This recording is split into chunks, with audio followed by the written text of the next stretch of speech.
First of all, let me introduce myself. I'm Evelyn Wong from the Home Affairs Department. Today with me we have representatives from other government departments and agencies. Sitting to my right is Mrs. Sarah Choi. She's from the Social Welfare Department.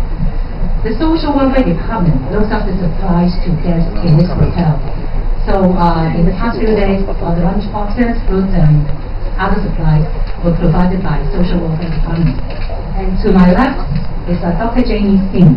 She's from the Department of Health, and she can answer questions relating to health if you have any such questions. And this gentleman is Mr. Leung from the Civil Aid Service. The Civil Aid Service is a voluntary agency in Hong Kong providing service to the community. And the CAS in short, Civil Aid Service, or CAS in short, is the sort of the venue controller of the hotel. Or do you have a better or more proper name? My name is Leung, City Leung, and our department has been assigned to assist in the management of this quarantine center.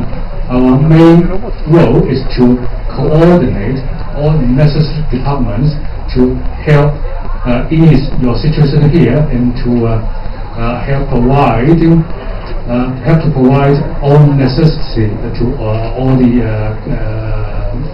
guests staying here. Yes, that is our job. Thanks.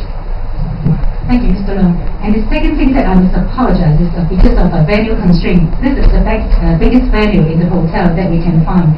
So I have to admit that there are not enough seats here, so I'm sorry about that, to keep the gentlemen and ladies waiting. There's some, there's still a few seats, so maybe chairs, maybe you can pick them up if necessary. So to cut it short or to be more efficient, let me introduce the purpose of the briefing this afternoon. We have received quite a number of inquiries about the service and assistance that the government can provide to the guests being quarantined in this hotel.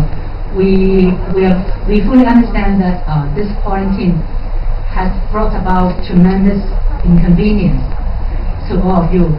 So I have to, on behalf of the government, apologize again for all that. But I hope you can appreciate that this is what we have to do in order to protect the health not only of you but also of the community here and also the international community. Because as many of you might already be aware, the swine flu has been spreading around the world. I should not say rapidly, but it has been spreading around the world. So that's why we have to take such a drastic decision, and I'm sorry about that. So during this quarantine period, we have been trying to provide assistance and service to you as far as we can. And I'm sure there are many requests or inquiries that we have not been able to fully dealt with in the past few days. And I have to apologize for that, and I hope we will be able to do better now that we have better communication not only with you but also within the government internally.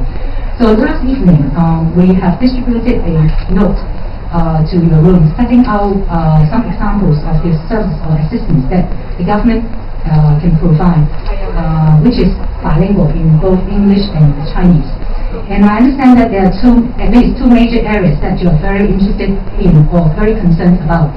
And these are first flight changes, and secondly the option of moving to the Lady Medical's Canal. We have received requests for the relocation quite recently. So if you agree, maybe I should first spend some time on these two areas, and then we can move on to other areas of interest or concern to you. Now first, flight changes. We have received many inquiries, and we also distributed a very short note last evening about this aspect. What the government has pledged to do yesterday at the press conference is that we will collect details about your original flight itinerary and your new flight itinerary that you would like to request. And we have just had a meeting with the Hong Kong Tourism Board and the Travel Industry Council this morning. The Hong Kong Tourism Board has agreed to set aside a designated place with hotlines, telephone hotlines, to handle your request for flight changes.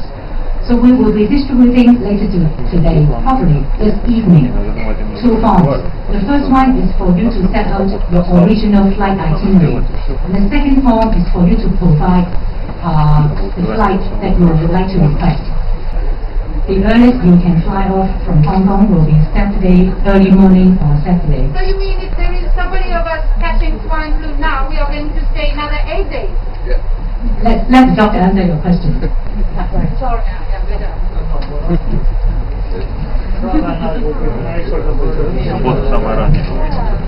I think the question is, suppose all of us here are fine, except for just one. So what will happen to the others? I think that's the question. Okay?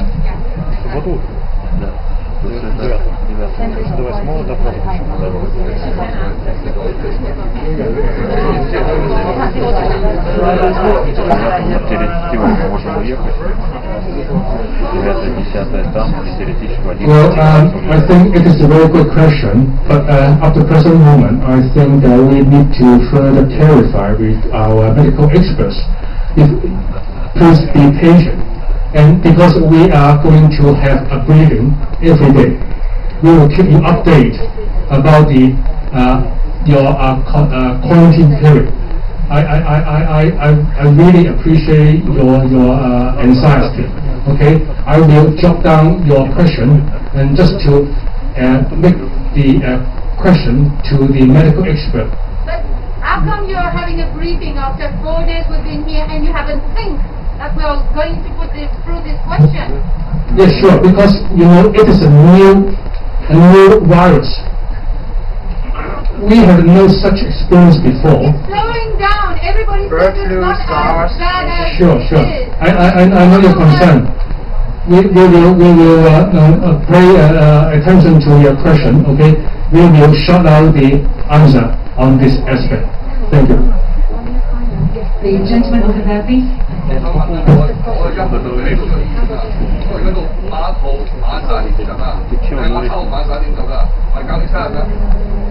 日係7個足嘅人，即係換即係一日係24小時咁計。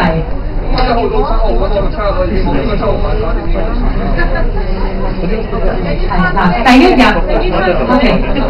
The question was the quarantine period started at 11:53 on the 1st of May.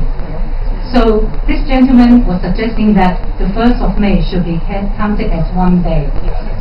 But we are talking about 7 whole days or 7 24-hour periods. So that means the 1st of May is counted as day 0.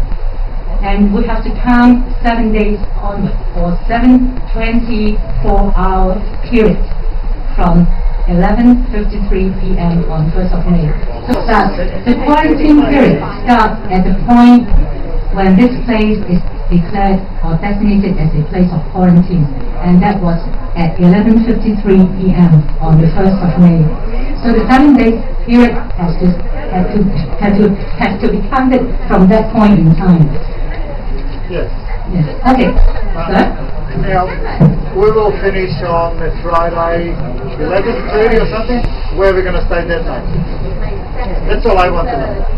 You may choose to stay here for one more, well, because that will be very late in the night. Will we be charged for that night or not? We are working on that. We will discuss with the hotel and we will let you know the after charge. So you already know that. On the Friday the 8th at 11:53, I'm sure that 200 of people will be like rushing out of the hotel. How are we going to manage all this?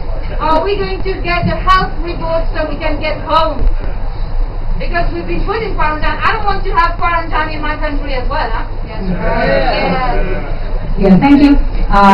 That's a very valid concern and question. And in fact, the Department of Health has been working on the arrangement for you towards the end of the quarantine period. As this lady has just suggested, each of you, and if I were in your shoes, definitely I will feel the same. We want to leave off. Maybe not all, but most of you want to leave as soon as you can to go back to your home with your family and all that. So we will work out arrangements for you so that it will be less chaotic, I hope. And also, I've just received a request for health report, because when you go back to your country, maybe they will ask you for a health report, and of course you don't want to be quarantined for another 7 days or another period. a very valid concern and very understandable, and we will work on that.